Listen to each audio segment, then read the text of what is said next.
Hello fellow crafters, this is Julia and today I have a mini coloring series for you, part 1, where we'll be coloring this little stamp by Gorgeous, and I will be breaking down the coloring into 3 separate steps: the skin, the cloth and her hair. Here you can see the final image and my pencils. And at the end of this video, so I hope you stick around, at the end of this video I'll be announcing a huge giveaway and I hope you'll join me there. Now, as I always say when I color with my colored pencils, the trick is to work in layers. You don't go in and immediately press down really hard to get your color down. It's not like you do with Copics or maybe other coloring mediums. The trick with colored pencils is literally to go in over and over and over until you have the color saturation that you like.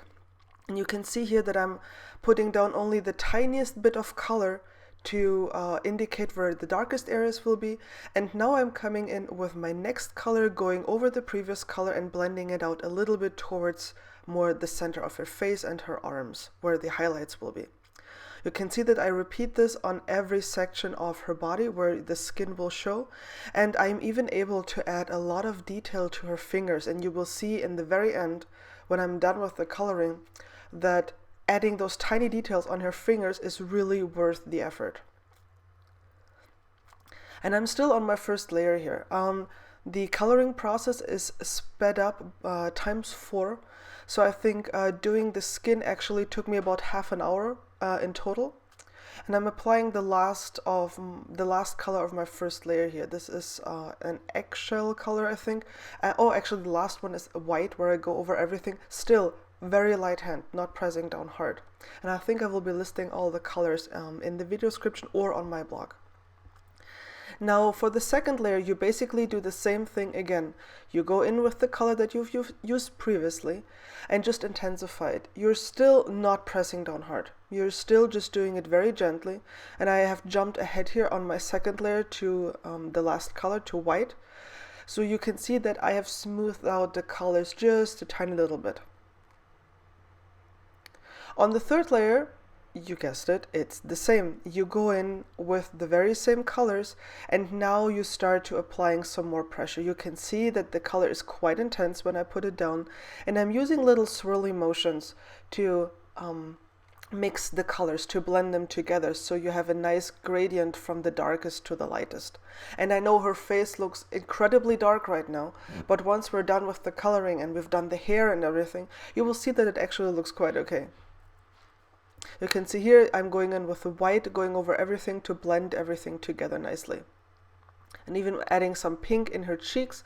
It's just a tiny little detail, but it adds just a little bit more life and color to her cheeks.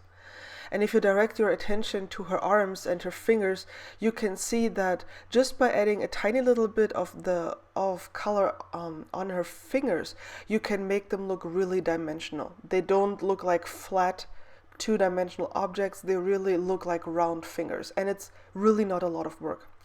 When you see something black flash through the screen, that's not my cat this time. I actually just have an inexpensive makeup brush that I use to get rid of all the pigment that like comes off the page, because if you go over it with your hand, you're always in danger of smearing it and then getting that color onto your project.